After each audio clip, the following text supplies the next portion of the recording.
I don't like being introduced because I feel like it's like people will put you what they think they know of you.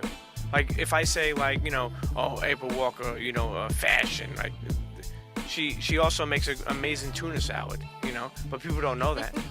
You know what I'm trying to say? Like it's just so many things. But anyway, internet's, you know, I'm glad to have, you know, a friend and somebody that I feel is very inspiring, and somebody who is, to me, is a pioneer. She's a pioneer. Yeah, well, not only in the fashion industry, I feel like even just in the sense of like in the inspiration industry. She is a pioneer. Thank you. And an inspiration for the culture as a whole, as hip hop and fashion in hip hop, because she's one of the first people to like merge the two and make some good money.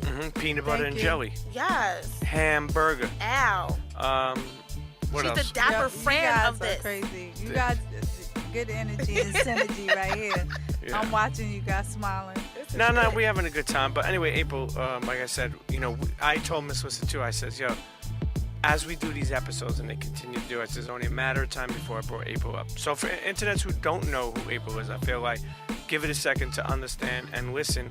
And once you're done with this episode, I think that not only you'll understand of someone's journey, but I think that you'll be inspired by, you know, the steps and even maybe learn from the failures that she went through or the successes. And I think that that's what it's about too, because, you know, sometimes I think more so in hip-hop we look at like older people or people who've been around a minute. Who you calling old? Hey. No, he said dirt. I'm messing with him. No, I know. People don't, you know, but you know, with age and with it, you know, comes experience. Absolutely. And you know, that's why from a young boy I was going after those older women. You know. Child, I just left nothing, but don't worry about the. Scratch that. Back to you, Miss April. I want to hear that story. That's off the air. It's definitely about these young tenderonis out here. Hey, would you stop? You know, you can't give all your tea. You can spill a little. I just put a dab on it and we moving on. So Miss April, we gonna do the after sip. Now I want to talk about her because I was inspired as I was reading and how you took fashion and just like the customization of like a Dapper Dan and like turn that into your own brand that you were doing and getting on all these celebrities back when we didn't have social media and like you have to like, I guess in my mind, run up on people and talk that talk to get that product placement. It wasn't like a DM or as easy as look at my followers, I'm doing this. Like you had to do that groundwork. Absolutely. It was different. That was going viral. It was being up in the place and getting in where you fit in and just figuring out connect the dots, how to connect the dots, you know, and it took more work.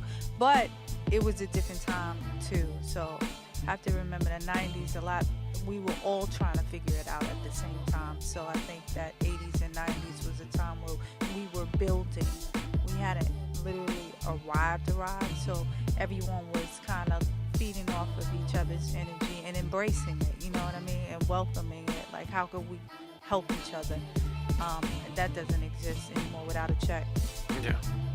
You mean just people like believing in another person's, you know, a business or venture or passion? Yeah, like I think when I first started with Fashion in Effect, which was my first shop, and it was in Brooklyn on Green Avenue. Clinton, which is probably they're probably selling tofu and pumpernickel bagels. They absolutely are. It's a fufu restaurant, but shout out to the restaurant. But it started with a little custom shop, and I was doing knockoffs in the very beginning because I was very inspired by Dapper Dan, like you said. But they didn't have anything in Brooklyn, and I was like, I'm gonna be that, you know.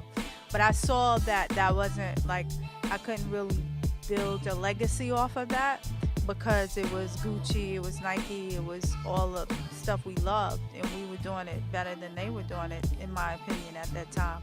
But I started making original designs, you know, and that's how I started building my brand. And to your point, Pete, I think like word of mouth of, oh, this chick in Brooklyn that makes clothes. I never forget, I was listening to a recent it was somebody's radio show and Positive K was on, and he was talking, and he's to this goes to what you're talking about. He said that, and I never knew this. He said he was in DC and he was getting ready to come up to go shopping for a video he was doing, and he ran into Jay, and Jay was like, "You need to go check this girl April in Brooklyn." Talking about Jam Master Jay. No, Jay-Z. Jay-Z. And so that's how he said he found out about me, and I made stuff for his video. Really? But That's so hot. But that was word of mouth, and it was a community, and I just think that I was in Brooklyn, Biggie, and all the people from Brooklyn, we really were showing love for each other, you know what I mean? And it was hip-hop, and hip-hop was just something different that we were all supporting each other. Well, I think that, I think a lot of times what happens is, especially in this day and age, people see things and they get mad or they get jealous because they want, and back in the day, you didn't get a But chance don't to you see think all social that. media helps that? Yeah. Well, it's a gift and a curse. It's these filters. It's the filters. People get all caught up in the hype of what they think other people think. have. It's not a lot of that stuff Exactly. is just post Smoke and pictures. mirrors.